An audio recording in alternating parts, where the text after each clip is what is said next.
amada mujer Isblanda, considerando nuestros pecados y temerosos de la ira del juicio eterno, para merecer el perdón del tribunal de Cristo, y por el alma de todos mis familiares y de los hijos e hijas que Dios me ha dado, hacemos concesión y donación al monasterio que fue fundado en honor de Dios y de San Pedro, de todas nuestras propiedades y la larga lista de ricas pertenencias que adjunto, y dejando a mi hijo Hildesindo, que sea librado abad de este monasterio de San Pedro. Esta escritura de libramiento y donación es firme y corroborada el segundo día de calendas del diciembre del año 4 del reinado del rey Radulfo.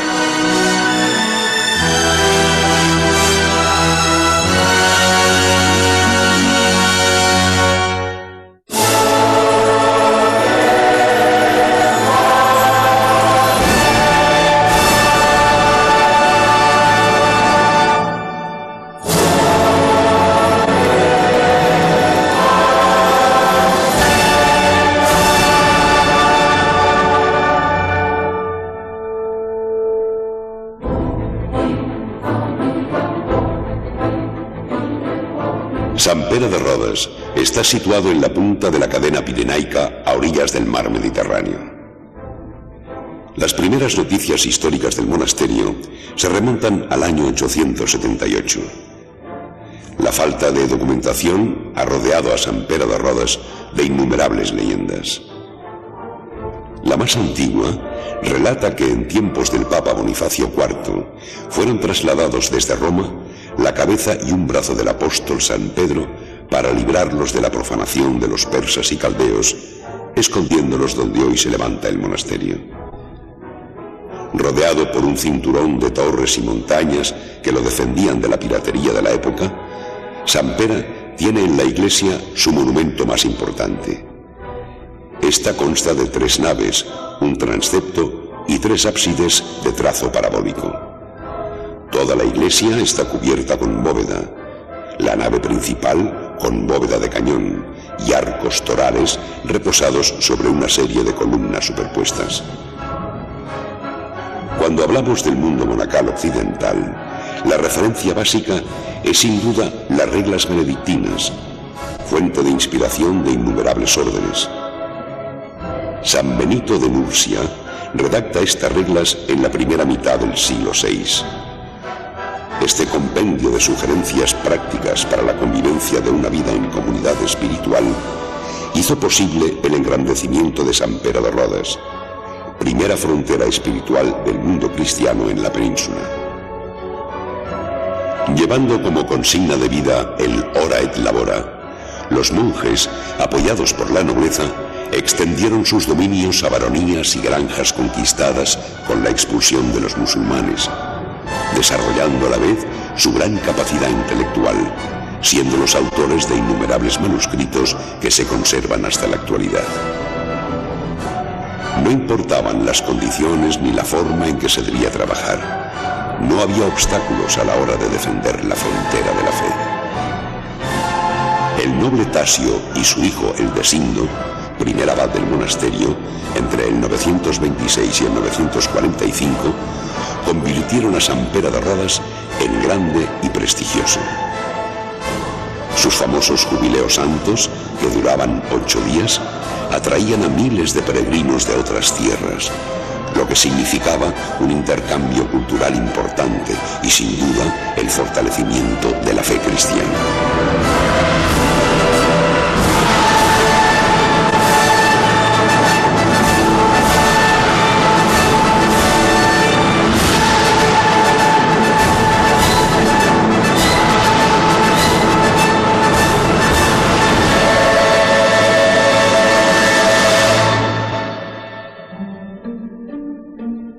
Querido abad Arnulf, envío a nuestro mensajero comunicando la imperiosa necesidad, según la Santa Sede, de ilustrar todos los edificios con los libros sagrados debido a la carencia de fieles que puedan leer las Sagradas Escrituras. No hay espacio en el monasterio que se resista a buriles y cinceles de los artistas, porque su obra tiene la función del lenguaje. Dios bendiga a Santa María de Ripoll, Padre abad Hildesindo, Sant Pere de Rodes.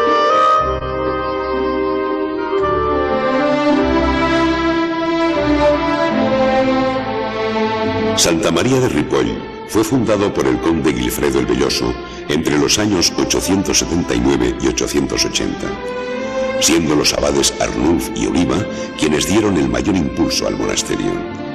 El portal, que es una obra del siglo XII, conjuga pasajes del Antiguo Testamento y los ancianos del Apocalipsis con imágenes del Salvador. También exalta las figuras de los condes Ramón Berenguer III y IV, que culminaron la conquista de los territorios musulmanes en el poniente. Ripoll fue cuna y apogeo del desarrollo artístico y cultural de la época. A finales del siglo X se formó en el monasterio una escuela de miniaturistas de varias nacionalidades que supieron fusionar las tres corrientes artísticas de la época, la bizantina, la árabe y la mozárabe. En 1835 desaparece la vida monacal, siendo saqueado y quemado. 50 años después, en el 1886, comienza la restauración por el arquitecto Elias Rougent, finalizando la obra en 1893.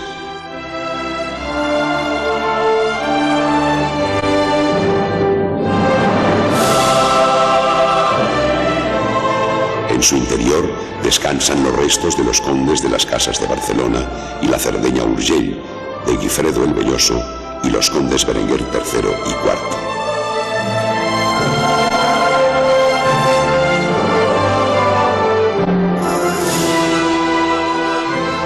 El monasterio conserva, pese a las restauraciones, muchas de las riquezas de su época de esplendor. Sin duda, una prueba más de la lucha del hombre por conservar la fe.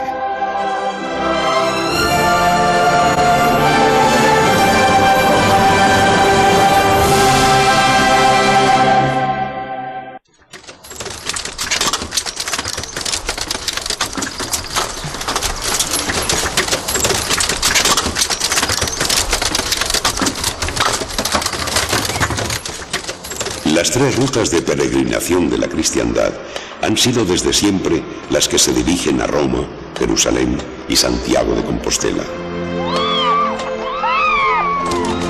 Estas peregrinaciones lograron su apogeo en el siglo XI y fueron un camino de penetración de las órdenes benedictinas en la península ibérica. En España, estas rutas coincidían con las antiguas calzadas romanas.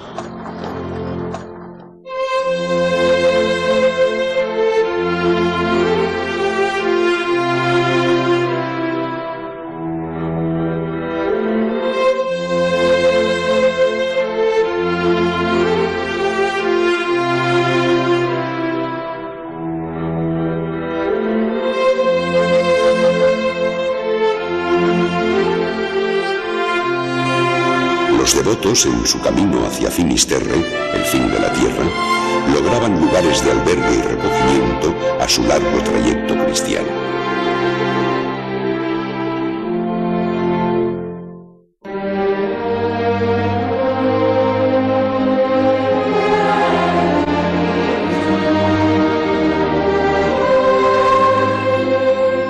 La llamada Reconquista de Balaguer provocó la repartición de las tierras que fueron propiedad de los árabes entre los conquistadores cristianos y las abadías. Con el objeto de prevenir nuevas invasiones de los musulmanes, se exigió la protección y fortificación de la frontera occidental en Cataluña, construyendo castillos e iglesias en los valles cerrados de los Pirineos, cercados entre montañas y de difícil acceso. Artesanos, maestros de obras y albañiles procedentes de la Lombardía italiana dejaron su influencia en zonas fronterizas de la Vall de Boí y en muchos casos se asentaron en él. Este florecimiento arquitectónico fue de tal magnitud que aún hoy se conservan 7 iglesias donde perduran su belleza estética y su origen medieval. Esas iglesias románicas son auténticos microcosmos en los que la arquitectura, la escultura, la pintura se integran al unísono para responder, para reflejar, para dar testimonio de esa religiosidad. Los capiteles, las pinturas, tanto las de la zona del Pirineo como las de la zona castellana, son un magnífico ejemplo, todavía en nuestro tiempo, de cuál era el modo de pensar de ese hombre medieval, románico, que se veía un tanto atenazado, preocupado por la presencia de un Dios justiciero, de un Dios que le iba a premiar, o quizá más bien a castigar, según fuera su actuación en este mundo.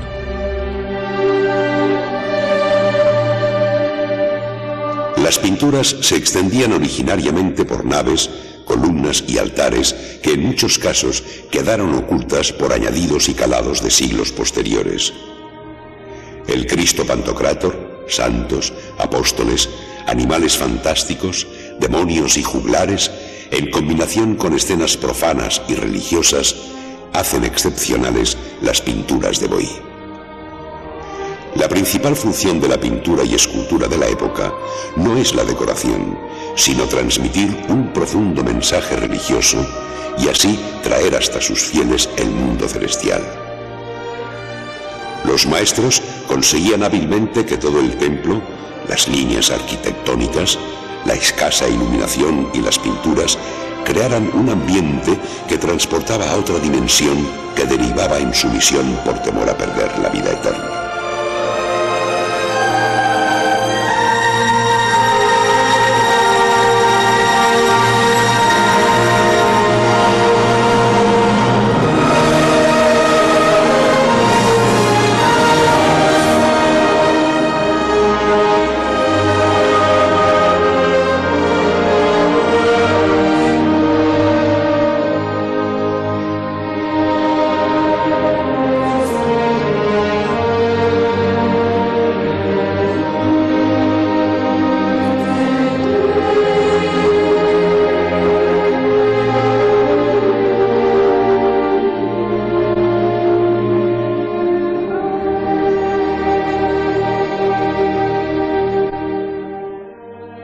Estas tallas, que en un principio fueron policromadas, están talladas en álamo y representan a Cristo, José de Arimatea, Nicodemo, la Virgen María, Juan Evangelista y los dos ladrones, Dimas y Gestas.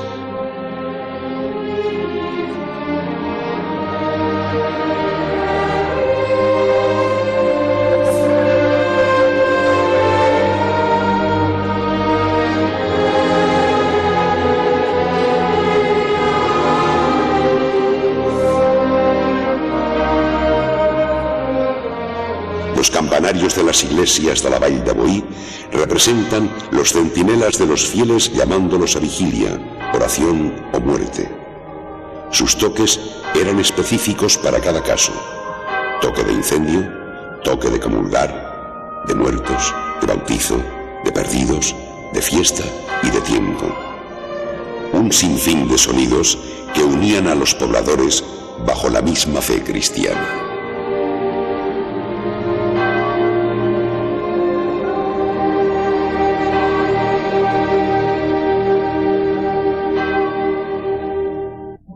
Señor Suero Quiñones, como nosotros dos, verdaderos caballeros y hermanos de armas, sabemos que en el paso del puente Órbigo, camino de peregrinación a Santiago, habéis hecho una empresa de armas por la cual quien va en busca del santo perdón debe batirse para vuestro deleite.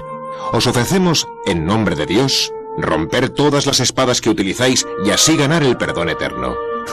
De no ser así, cumpliremos con vuestro reclamo y como caballeros que somos, terminaremos la jornada en la taberna.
igual que Sant Pere de Rodes, la abadía de Poblet está también envuelta en las oscuridades de la leyenda.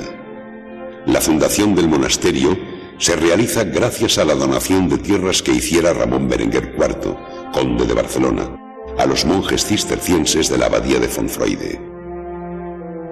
Expulsados los musulmanes en 1151, cruzaba los Pirineos una columna de 12 monjes con su abad Gerardo a la cabeza.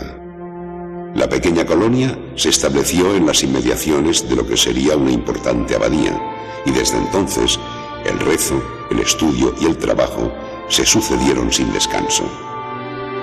La regla benedictina es la que siguen los monjes cistercienses de Poblet: obediencia, estabilidad y conversio morum, que es la vida en común en que se encierran las congregaciones de pobreza y silencio.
Tres puntos importantes basan esta devoción y aceptación de la vida: vocación, amor a Dios y castidad.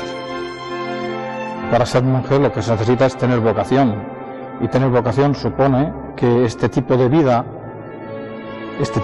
cristiana, te atraiga de una manera especial y en la cual te sientas, después de un tiempo de prueba, bien habituado, bien adaptado a ella, ¿no? Entonces, tener vocación supone sentirse enamorado de Jesucristo, ¿verdad?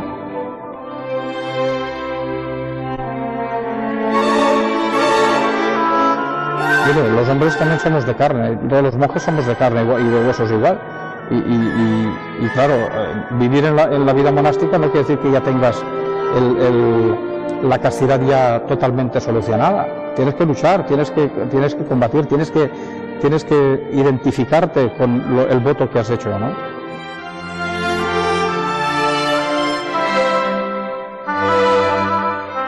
No cambiaría esto por nadie, por nada.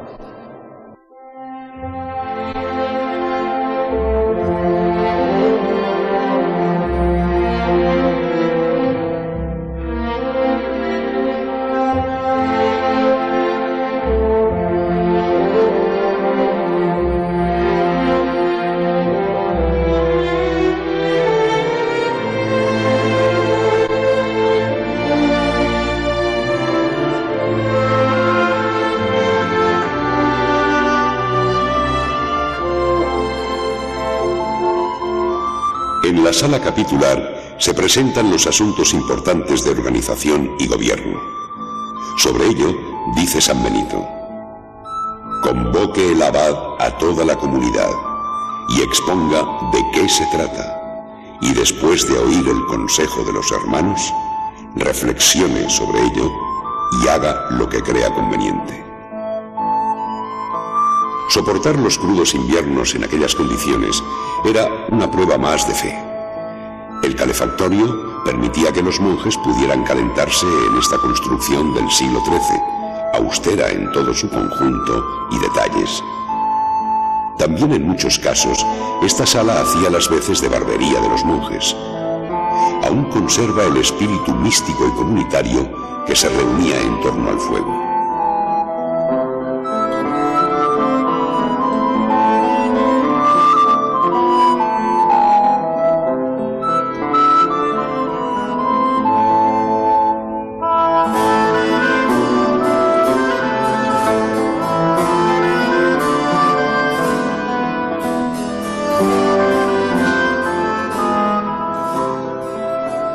impresionante riqueza artística de la Iglesia Mayor de Poblet hace imposible detallar toda su obra y su contenido histórico.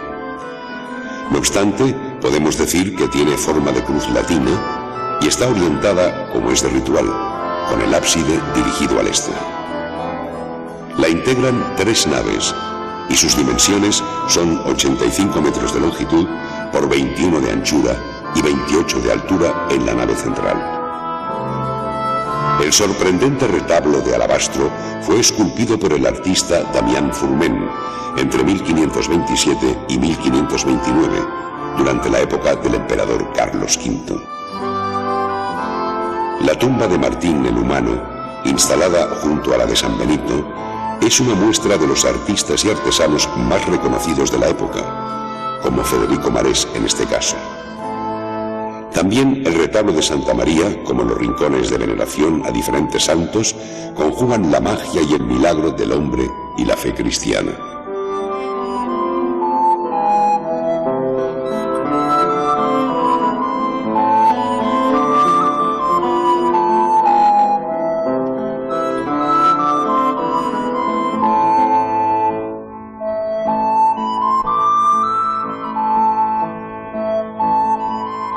Aún quedan vestigios de su magnífica policromía, lo que nos hace imaginar la maravilla visual que debían disfrutar los pobladores de entonces.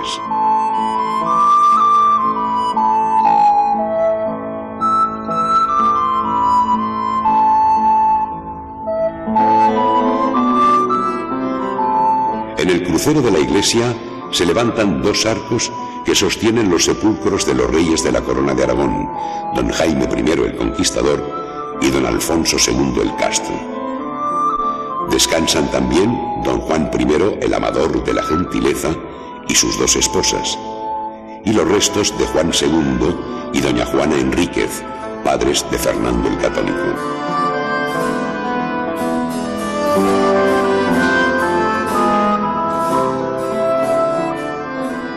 La escultura gótica exhala un halo de vida. A diferencia del románico, la escultura no depende del espacio arquitectónico donde se ubica, es independiente. Por eso, las actitudes y los gestos son más naturales y más realistas. Las esculturas, en definitiva, se humanizan. Así, nos acercan al naturalismo y tienen una estética más próxima a la sensación que a la razón. En los pliegues de la ropa vemos que el moldeado y la composición quedan libres y están inspiradas en el mundo natural. Por ello, las figuras transmiten dulzura, belleza y deseo de vivir. Poblet, declarado Patrimonio de la Humanidad por la UNESCO, es sin duda una de las maravillas del mundo. Guardián de la fe, la cultura, el arte y la historia.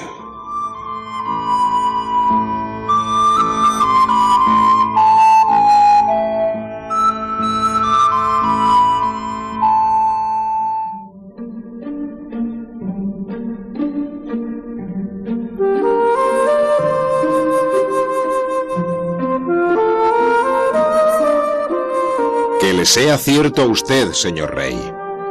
Todos los 28 de diciembre, día del degüello templario, un caballero recorrerá viñas, aguas y el pueblo de Miravet en su caballo blanco, llamando a sus hermanos difuntos para ir a conquistar el sepulcro de Cristo en Tierra Santa. Morir por una razón es morir sin culpa. Los habitantes de Miravet en el siglo XII, al igual que los de los pueblos ribereños del Ebro, no eran, como mucha gente piensa, árabes, ni bereberes, ni nada de todo esto. En realidad eran los descendientes de los íberos. Íbero significa habitante del Iber, del gran río, del río Ebro en este caso. La importancia estratégica de Miravet residía, como en todas las fortalezas, en el control total del territorio. Sin duda, controlar la puerta del Ebro era garantía de seguridad.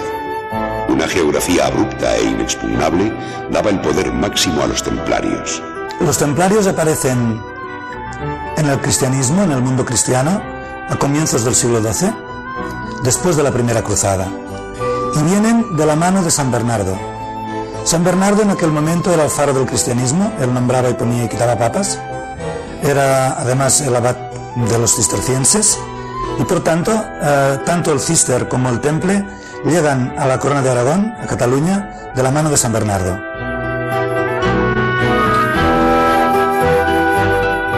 Las muchachas musulmanas lavaban las prendas en el río, un momento idóneo para la comunicación.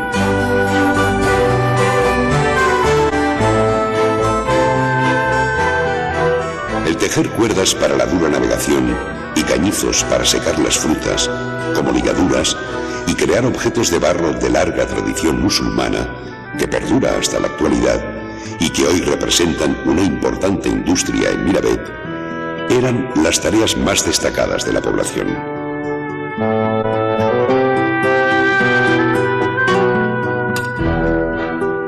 En la Plaza Mayor se reunía la aljama de moros y judíos para debatir, comprar o vender sus productos.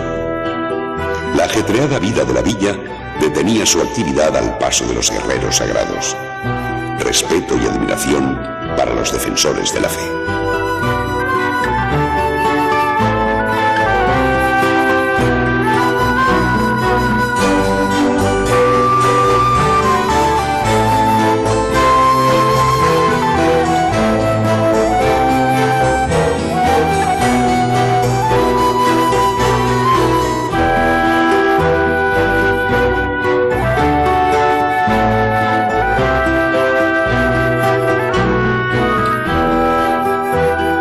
El símbolo principal, el primero, el iniciático suyo, es la capa blanca, que es la capa de la pureza. Esto no era broma, esto era un privilegio de los templarios y de nadie más, y de los monjes cistercienses, que curiosamente llevan también encima un paño negro, que es la otra cara de la moneda. La bandera templaria era blanca y negra, el famoso balsà en catalán, bauçant en francés, ¿no?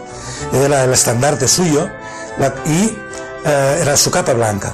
También hay templarios, los podéis ver, con la capa negra. Son templarios sargentos.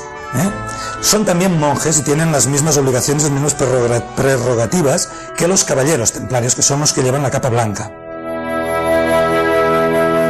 Y siempre el río, la vía de penetración al interior de Hispania, la vida misma de los templarios. En sus barcas, arrastradas únicamente por la corriente del Ebro, llegaban al lugar de mayor control militar y también espiritual de toda la península. La fortaleza tenía todas las piedras talladas, decoradas en la argamasa de las juntas con rayas rojas y negras, describiendo el orden celestial y terrenal.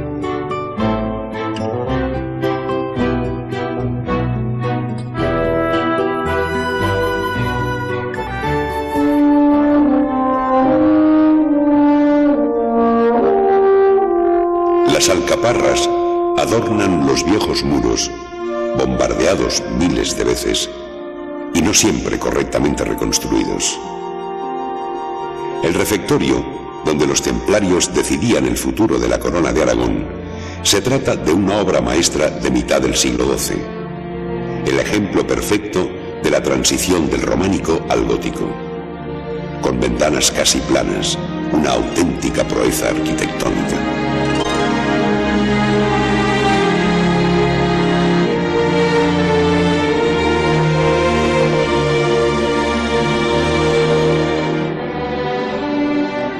La capilla, una pieza construida sobre una enorme cripta, con un hermoso arco triunfal y un gran rosetón, símbolo de la categoría eclesiástica del señor del castillo, curiosamente no mira hacia el exterior, sino al interior de la nave. Su objetivo, sin descuidar el espiritual, servir de plataforma desde donde podían disparar 4 arqueros.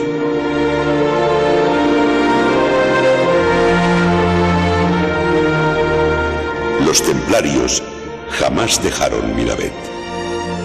En el enorme cementerio del castillo siguen enterrados los monjes caballeros más ilustres de todos los tiempos.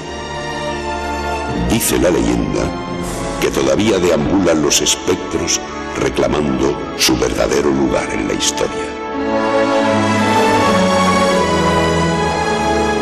Y aquí podéis ver una manzana de plata con incrustaciones, que son estas manzanas que los reyes, podéis ver en majestad, las llevan en las representaciones medievales.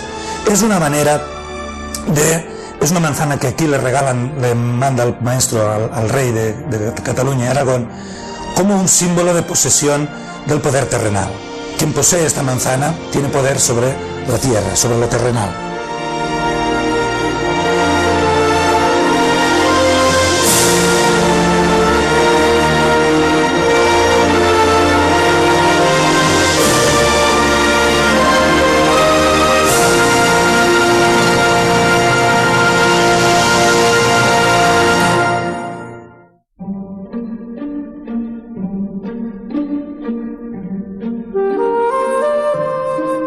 Mi querido Abad Jenner, habiendo otorgado mi patronazgo para reanudar las obras del monasterio, me permito enviar a mi ahijado Felipe, con sentido de la mesura y con afán interior de entregar su vida a Dios, para que lo admitáis en vuestro monasterio de Santes Creus como un monje más. Dios guarde a vuesa merced. Conde Rey Pedro el Grande.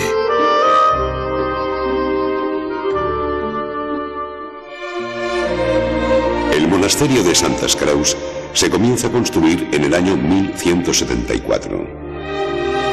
La leyenda cuenta que muchas noches los pastores veían aparecer lucecitas en distintos puntos de la montaña.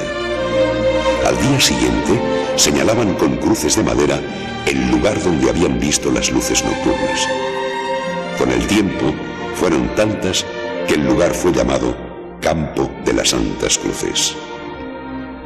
Destacan los magníficos capiteles, base fundamental para el entendimiento de las Sagradas Escrituras. El claustro principal responde a los esquemas formales del siglo XIV y no guarda relación con la sencilla austeridad del claustro primitivo. Los principios del Císter son la sencillez, la austeridad y la pobreza individual de los monjes. Es típica, además, la devoción a María y sus iglesias están vinculadas a ella.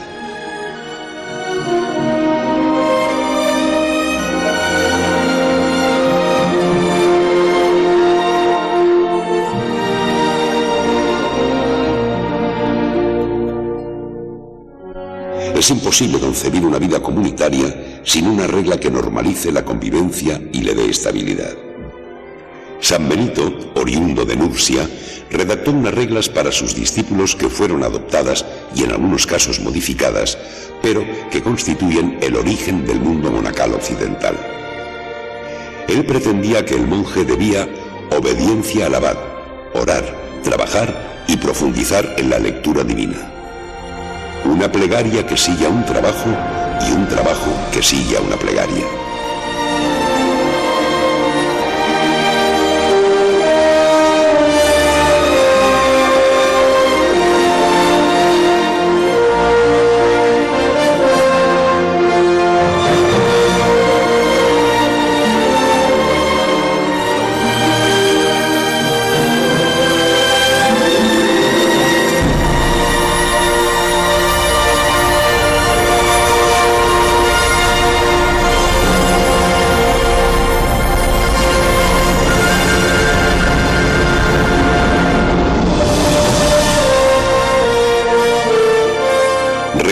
Los jardines interiores de Santes Creus es revivir tiempos de una profunda vida espiritual y el acercamiento permanente a Dios.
Los cultivos eran parte del sustento del monasterio.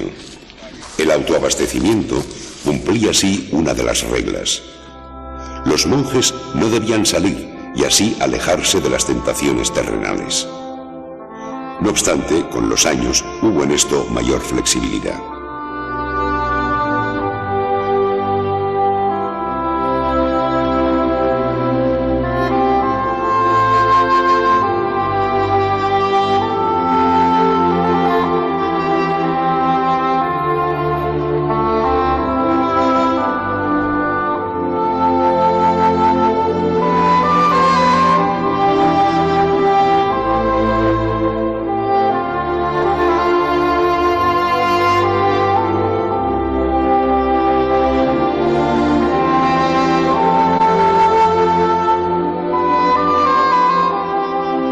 Ocho veces al día se reúne la comunidad en la iglesia para alabar al Creador y responderle en oración.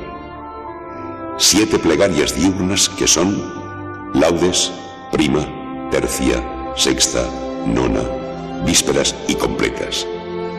San Benito se refiere a las oraciones nocturnas así: en invierno se levantarán a la hora octava de la noche, o sea, cuando hace 8 horas que se ha ido el sol, de manera que reposen algo más de la mitad de la noche y se levanten ya descansados. Después de las vigilias, lo emplearán los hermanos que tengan necesidad en el estudio del salterio y las lecturas. En verano, tras la celebración de las vigilias, se dispondrá de un cortísimo intervalo para que los hermanos salgan a los naturales menesteres e inmediatamente seguirán las laudes que deben celebrarse al rayar el alba. San Benito manda en el capítulo 22: han de dormir en un mismo local, pero si el gran número no lo permite, descansen de 10 en 10 o de 20 en 20, con ancianos que velen sobre ellos.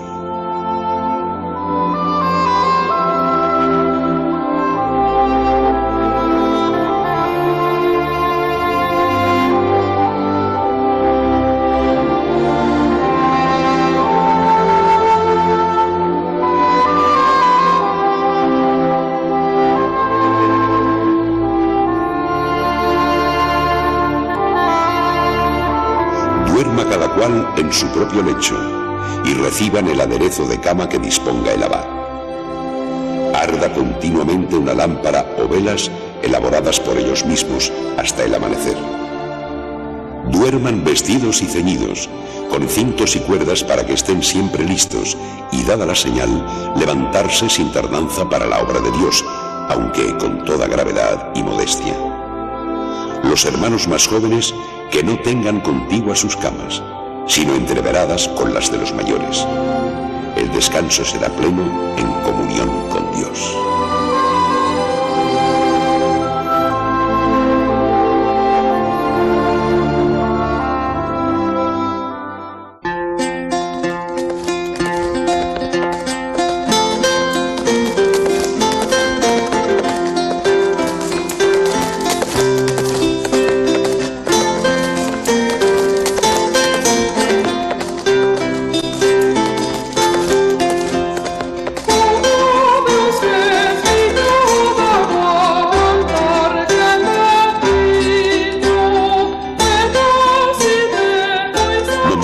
Fue fundada en un cruce de caminos.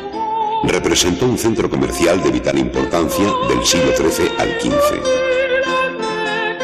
Montblanc ha sido el nexo de todas las poblaciones de la zona, pero fundamentalmente significó el punto de relación entre la comunidad y los monasterios de Poblet y Santas Creus. Fue el lugar donde los monjes comerciaban los productos elaborados en sus granjas y a la vez les permitía proveerse de la mercancía necesaria para su consumo. Pero sobre todo, Montblanc representaba quizá el único punto de unión entre el hombre de la calle y los intermediarios terrenales con Dios. No era extraño encontrar a los monjes en los típicos mercadillos medievales, una forma diferente de acercarse a un mundo casi vedado para la orden de San Benito.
Soledad de la Cartuja de Montalegre, orden creada por Bruno de Colonia en 1084, comprobamos la vida de entrega a Dios de los monjes cartujos. En celdas de igual tamaño, con un cubículum donde rezan y meditan, una mesa, una pequeña biblioteca individual, una cama con ligero colchón y una mesa de trabajo, transcurre la vida eremítica de clausura de los monjes cartujos, que les permite la soledad interior necesaria para el gozo del encuentro con la vida eterna. Desde el siglo XI hasta la actualidad, como lo demuestran estas imágenes, toda una comunidad sigue buscando a través del renunciamiento y la oración el contacto espiritual con Dios.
Luego hay también una fuerte influencia política, ya que no se concibe una organización política al margen de las ideas religiosas y de las fundamentaciones o de las justificaciones religiosas, de manera que los reyes o los condes en Cataluña actúan siempre con consejo y con colaboración de los altos eclesiásticos, especialmente los obispos y los abades de los principales monasterios. Mi querido hermano, según he entendido, vos tenéis un ministrer que toca el echaquier y los pequeños órganos. Y como nos lo deseamos tener a nuestro servicio, os ruego que con nuestra letra lo mandéis a nuestra corte para tan dignas celebraciones. Y le daremos los provechos que obsequiamos a los músicos. Zaragoza, bajo sello secreto, 13 de septiembre de 1388. Vuestro rey, Johannes.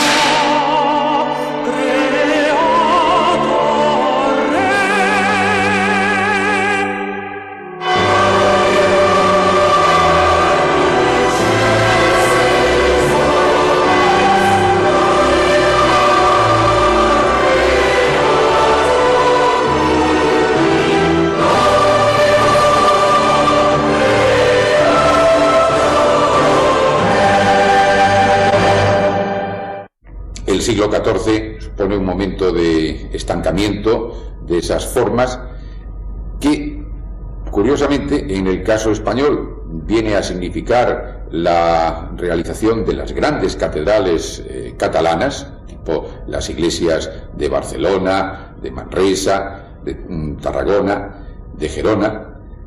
Y, por otro lado, nos encontramos con que es un momento de profundos cambios sociales, en buena medida tras la aparición de la peste.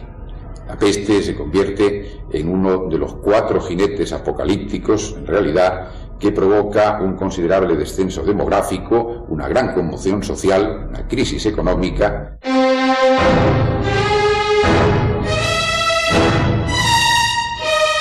Santa Pau es una pintoresca villa en la Garrocha, a los pies de los Pirineos, en plena zona volcánica, pero en el siglo XIV esta hermosa villa fue víctima de la peste, quizás la población más castigada de todos los territorios.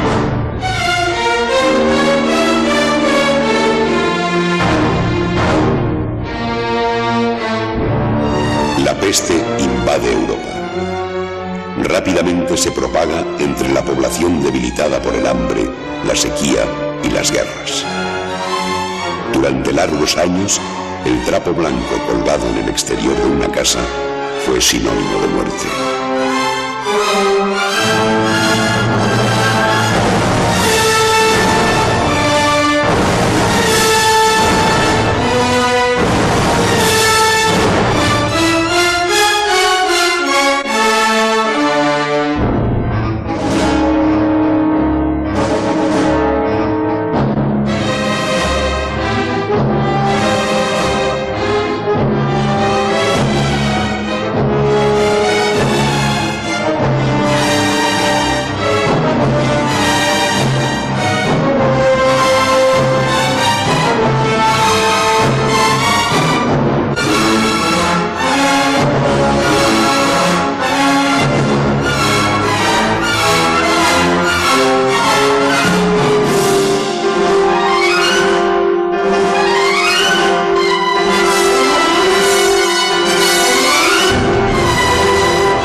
Ese flagelo implacable representa el final de una época oscura donde al amparo de las creencias religiosas el hombre se enfrentó a sus angustias más desoladoras.